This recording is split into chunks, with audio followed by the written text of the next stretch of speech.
Most of you know that it is thanks to the love and support of this community that we were able to build a village for special needs children out in Tanzania. That village now provides a safe and loving home to nearly 200 children that were living in crisis. Most of these children are special needs, but a lot of these children were homeless, and the majority have no parents or guardians in this world other than the family that this community has allowed us to create.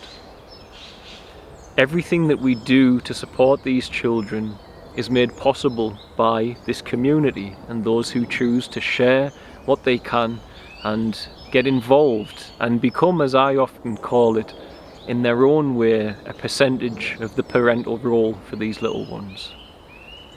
For those of you who are already partnering with us, thank you for the love and support. But for those of you who don't know about it, everything that we do is made possible thanks to partners, those who choose to partner with our family and with it make everything that we do possible and keep our doors open for the next children who need some help or a safe and loving family home. If you'd like to hear more about our partnership program, you can do so by visiting www.sharetanzania.com/partnership. Thank you for all of the love and support, guys. We couldn't do this without you. God bless.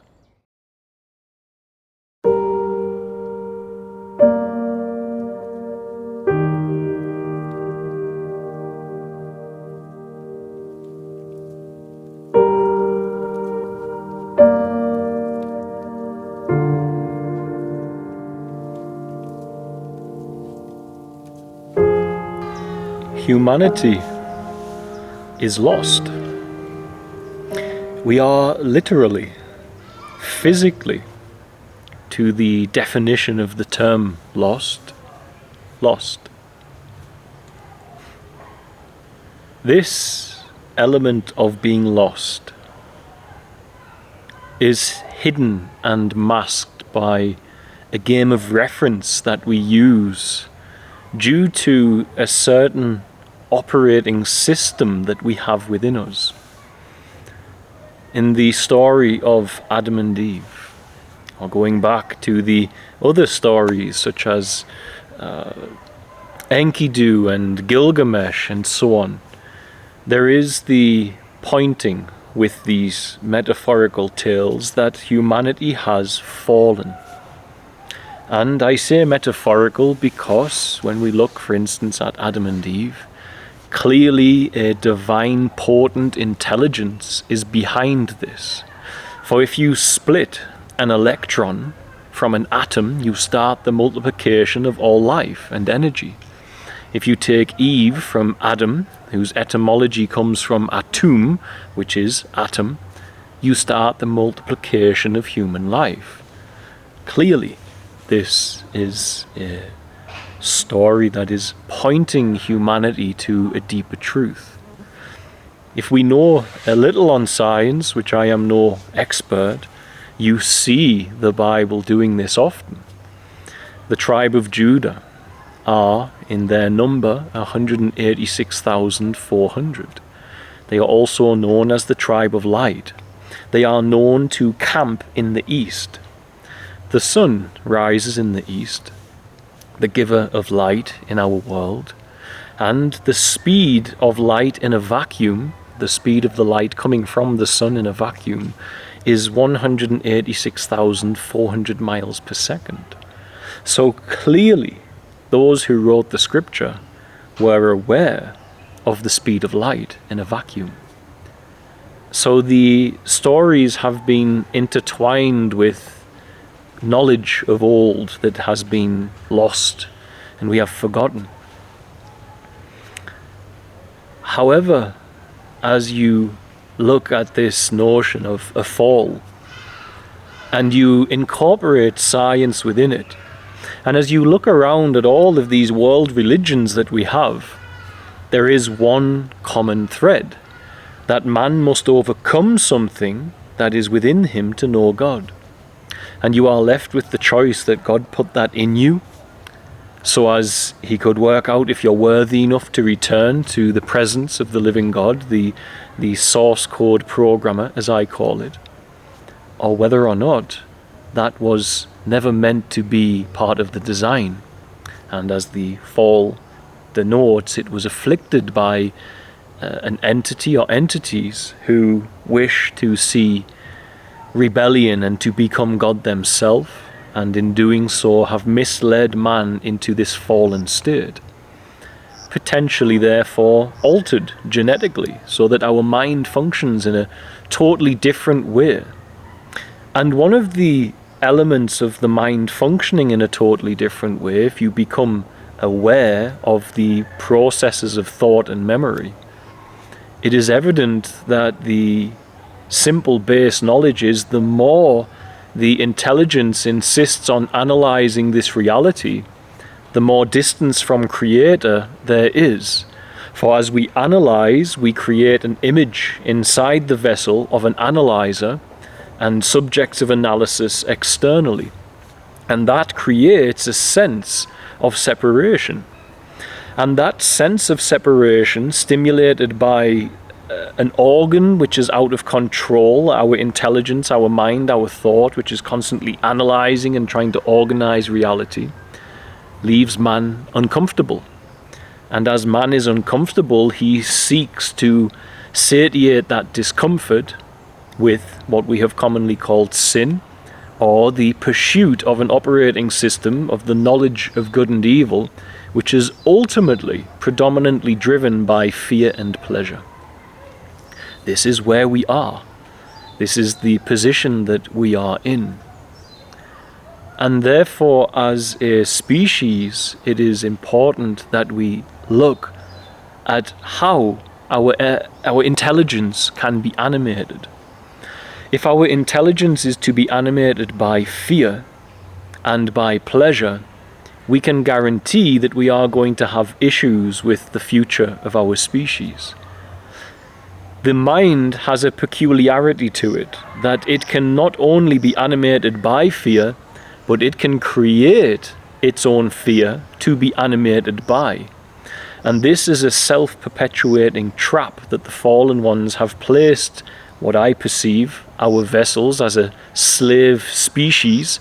An alien interdimensional slave technology is something we must navigate to be able to know our Creator's presence. We must surpass it, deprogram it, get around it, however you want to term it. Yeshua would said you must overcome the flesh to the spirit. It's the same topic. Buddha would say you need to enlighten. It's arguably the same topic. To do that, we have to get back to a base truth of what are we looking for with religion and faith. We are looking for human intelligence to be animated by compassion, not division, not judgment. Judgment and division is born of the knowledge of good and evil. I gave a recent example, and I stand with that example here, that the war in Israel and Palestine, and any war, cannot come to an end unless man's intelligence is animated by compassion. And so long as man keeps identifying with thought and memory, even if it's cultural and ingrained for many generations, then the identification with thought and memory means that the intelligence will be animated not by the presence of that holy compassion of the awakened state, the Christ, the eternal Creator, but by the mind as the master. And so I thought I would take this opportunity to share with you all the reality of what we are and how we have gotten so distanced and tangled from it. Our operating system has created the same rebellious nature within us as that which was depicted by the fall and the fallen angels. We are in a state where we do not want to accept our reality. And when I say we are lost, to come back to my opening statement, you are lost, whether you want to acknowledge this or not, but it's valid that you do. For when you finally recognize the real truth of what this operating system is luring you into, you can take the new operating system, and that is denoted in Christianity as the walk of faith versus walking by sight. You are lost because only words and thoughts are making you believe that you are not. And being lost isn't frightening. Being lost returns you to the mystery and the joy of our Creator and unity with the Creator. I use this example frequently, but it's the best option, but you can do it with anything. Anything around you, but the easiest one to show is, where are you? I'm in Tanzania at present. Where is that? Africa. Where's Africa? It's a continent on planet Earth. Where's planet Earth? It's in a solar system. Where's the solar system? It's in a galaxy. Where's the galaxy? It's in a collection of galaxies we call the universe. Where's the universe? It's in a multiverse. And where's a multiverse? And eventually, the extrapolation of data that we can perform to play this game of reference, which makes us feel like we are certain that we know where we are, fails. And that means that you are lost, and you don't know where you are. You don't know why you are. You don't know how you are. And this is the starting point of spiritual rebirth into the power of a faith manifested intelligence and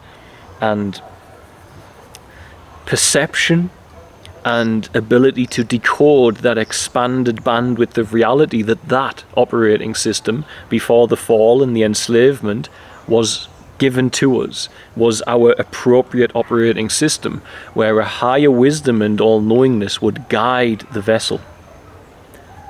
Eden, the Eden operating system. So we are lost, and therefore what we must do is spend our time, if necessary, for most it is, untangling the lostness and getting to the point where we can reach the truth of what's going on. But we fear this deeply, for we are having these frequencies of fear around us. We feel it's our responsibility to control everything.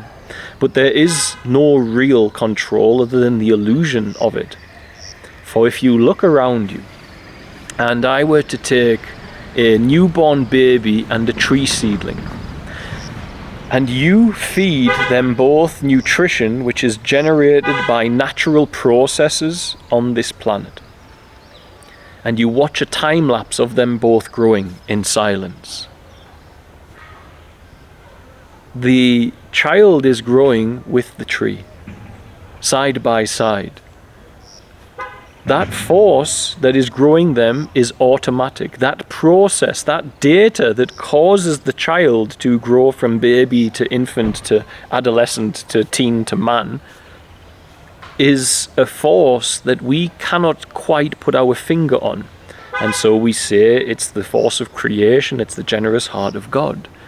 But these are concepts and words to point at the reality that we are watching this surreal event take place, that our very vessel from which I talk is growing its hair, it's doing all of this, and the tree is doing the same thing. And the force behind both is the same force. And for argument's sake, we can call that force loving awareness. Let's take away baggage and karma. It is loving awareness. And I say that because awareness from within inside a conscious sentient being is more apparent. But no matter where you move, there is awareness. You are aware of all that is taking place, whether you're sitting where I am or here or listening. There is a loving awareness that is aware that this is taking place, that this is manifesting and unfurling. So these two beings, a tree and a child, are growing from child to man, and you have no idea how you are doing that. Now you can say the intelligence of your parents were giving food to help the child survive, but the only reason that we want to survive is also a natural process that we have no control over. The only reason that we eat is because of hunger coming forward, giving us that natural process. Outside of hunger, it becomes, as I said, about pleasure. And so we're driven by fear or pleasure. Or there are automatic elements that drive our intelligence to gather food, for example. But this is also not something that you really have control over, for you are the victim, as it were, You are the manifestation of a simple factor like hunger. So all of these automatic processes that make us feel like we are individuals with free will that are fully autonomous, in reality chasing food, chasing survival, chasing a sexual partner, they are all occurrences that go on outside of any control of an image of self. The processes that are occurring around us, the process of the trees growing, the weather moving, we growing, no doubt through persistent analysis can be influenced. We can tap into them and alter them. We can offer better nutrition, supplementation. We can genetically modify those processes. But our ability to interfere with these natural processes must not cloud the notion that we have no idea how it is that we as a vessel grow from child to man. It is taking place outside of your control.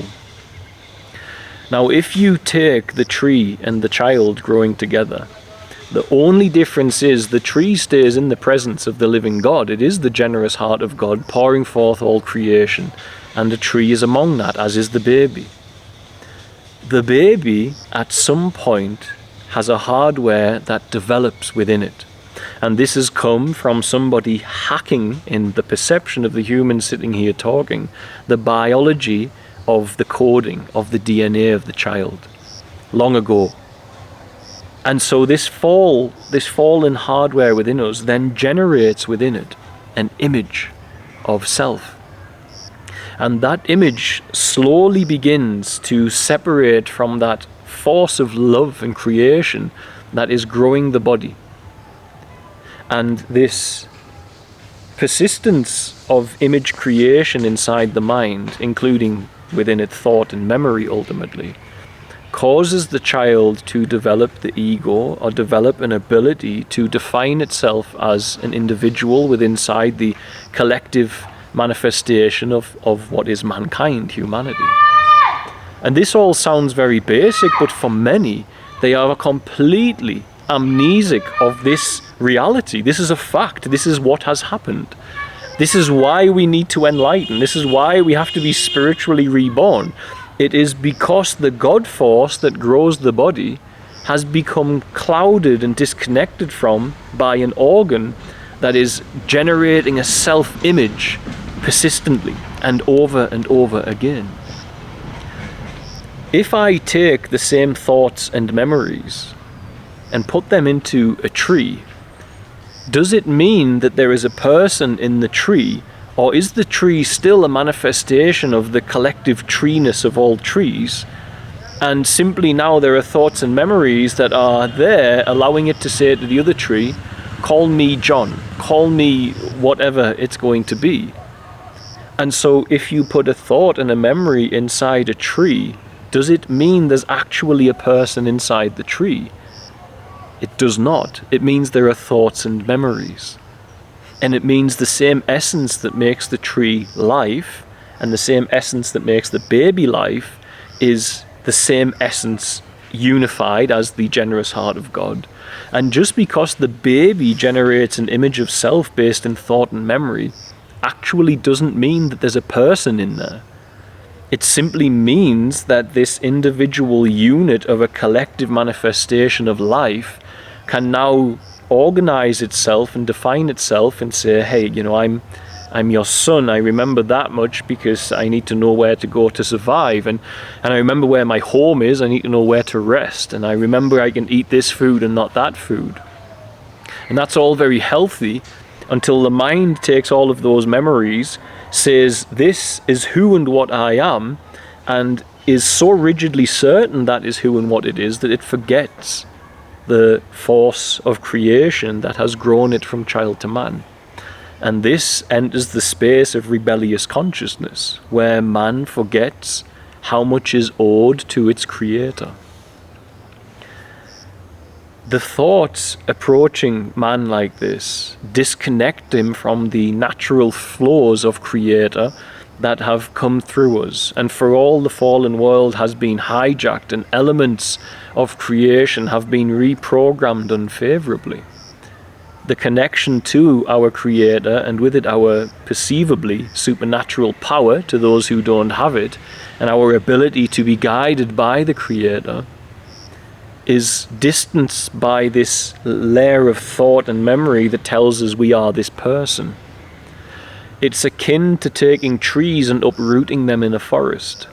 And those trees lose their connection to nature. They don't feel, therefore, the God force that is connecting them and reminding them that they are part of this unified explosion of creation.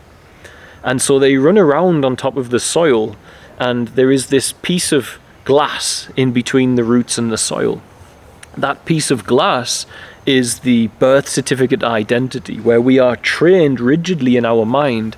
You are a nationality, you function this way, this is the way human works, and it's a very narrow box that we are given. And so now the trees running around on their roots can't connect to their Creator because of this sheet of glass. They can't get through anymore, and remember that they are merely a tree, part of unified expression, where the love of Christ can be born through it. Humans have developed an identity based in nationality and academic achievement and all of these elements, and have been uprooted from their connection to the reality of what they are. Their Creator needs to minister to them, and they can't hear it.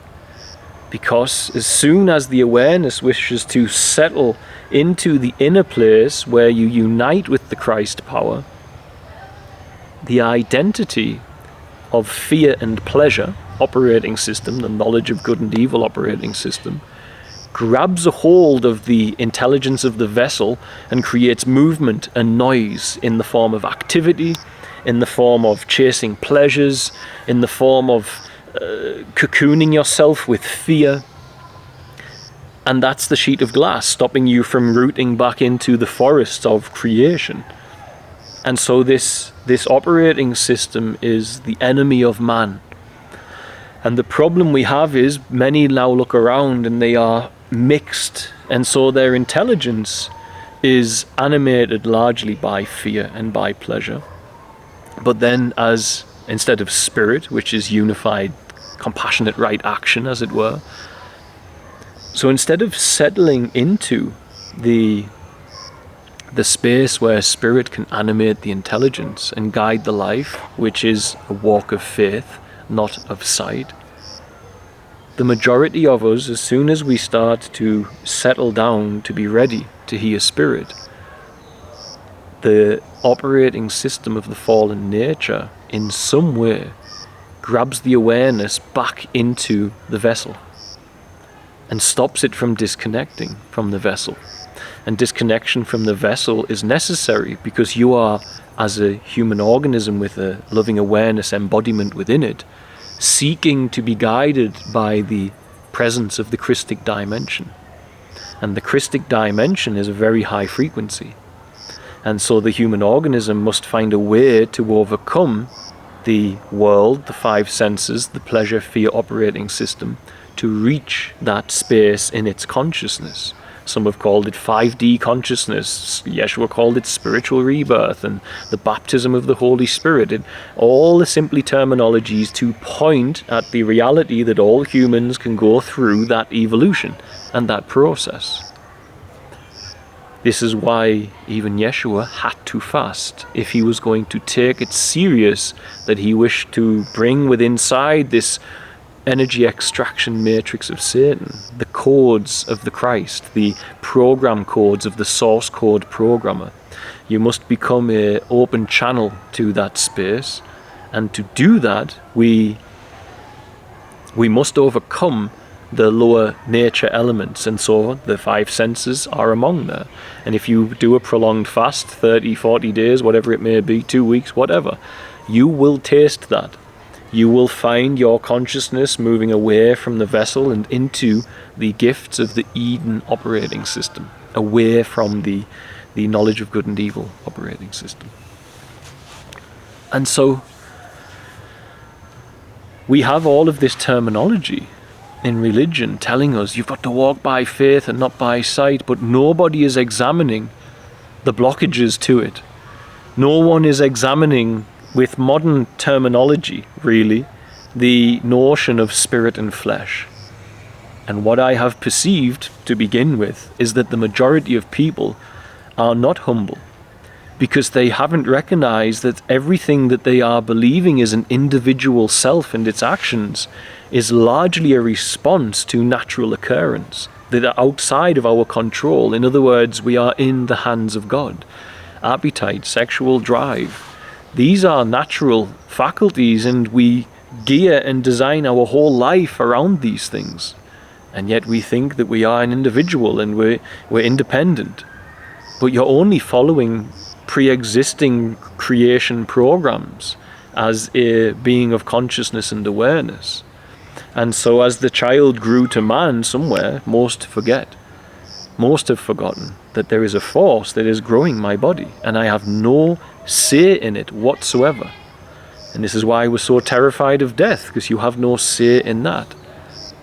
For as awareness, you recognize that death is a part of life. It doesn't happen to life.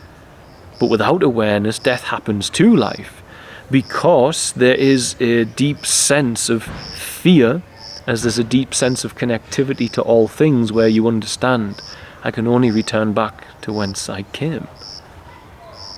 And this elimination of fear is only known in unity. But most will not touch unity. They can't. And the reason they can't is, when you narrow it really right down, is that their awareness has got entangled in thoughts and images and memories that are self-created of what they are. And those memories are trained into the child. You have a birth certificate identity. This is who you are, that's how you function. And it is a lie. It is a deception by the fallen ones who hacked us. Because the collective output of human intelligence is a resource in this dimension and another. And therefore, we are being birthed into systems, which is what a birth certificate is. It's the same as being birthed into a dock. It's the same concept. And that system grabs us and says, do not know your expanded nature. I'm going to put you in that box, and you will stay there hopefully for 90 years or however long. And as you stay there, you will not allow your intelligence to be animated by the source code. For your intelligence will be animated by your mind and the structures of authority that are dominant within there. Therefore, your mind will be owned by the matrix, and you will be told that the behaviors of seeking pleasure over seeking unity and inner peace are very normal. Entertainment, dead-end entertainment, persistently, endlessly, it's a cultural normality. But the reality is, if you were to take a child, instead of luring them into recalling their memory to pass the test in the future, so flip-flopping the mind from past to future, never centering it here and now where it harmonically resonates with its true power and it blossoms into a child of the Creator. If you would take a child and center them on their true power, instead of constantly programming the anatomy to never look there, you would have a critical mass of people who would embody the powers that Christ spoke of, and at that point the devil would fall, the fallen ones would fall, for they cannot abide in this frequency when we are able to ascend in our consciousness to frequencies outside of their power and catchment range. And therefore, as Yeshua said, those signs and wonders will follow those that believe. They will cast out demons, etc. You, as a believer, are not supposed to just have an image of a believer and live by your birth certificate identity. Your life is meant to be supernatural, and you are supposed to bring that resonance of the Christic frequencies of the higher dimension into this dimension, where you have dominance over the lower frequency, the lower astral beings, where you have the ability to start rewriting this reality. And I don't proclaim to be a master, but I have seen miraculous healing. I have witnessed people open that doorway where the programs of this reality were deleted or written over and healing occurred. And it's phenomenal to think that the whole of our human intelligence is geared towards analysis and dissection of Creator, and very few are geared towards harmonic resonance. What if you had two types of university? What if there was one type that was developing man's spiritual power, its psychic capacity, its ability to heal, its ability to perceive these broadened bandwidths of reality that are so well hidden by the leaders as they have allegiances with these interdimensional beings, etc. Two types of university. One that is about developing the gifts of spirit that our world religions are peppered with and built around, but are deemed to be some medieval mumbo jumbo. But they are not. They are real, powerful elements of the human being. And the slave self is keeping us locked away from that. And so long as that program of a birth certificate self remains in place, you could program a cyborg that has multiple different capacities within it, a humanoid cyborg that has a grappling hook and guns and an invisibility shield or whatever else. And if it has all of those features, you could just change the hardware inside of it and train it with a program to make sure those features don't get switched on. And this is where we are as human beings. We have had that hijacking of our true power taken from us by a conglomerate of human beings or part human beings who are in a arranged, organized, meticulous deception against the planet to steer human intelligence and life towards an output that they deem favorable. And that output is not Christic, for it is not the truth of our full power, and therefore the anti-Christic system that we see luring and looming over the top of humanity. You are born into a spiritual war, and that war will be lost if humanity does not remember the importance of our Creator, and that this humanity had no say in how we grew ourselves from child to man. And the force that did that is the one that we must return to talk with. Not the polluted part, but the part that was pure and hijacked by the fallen ones. That is where we will receive the wisdom of God to determine a better future for humanity, free of conflict, war, and separation. But if we do continue to believe that we are thoughts and memory, that future will never come, for man will always fight and separate and divide, will always work with his own interest, and will always operate from fear, pleasure, and with it the need for power and control instead of the need for open, unified, peaceful, loving creation. I shall leave it there. I love you all. I hope someone has been set free by these facts that I am trying to communicate. God bless, guys.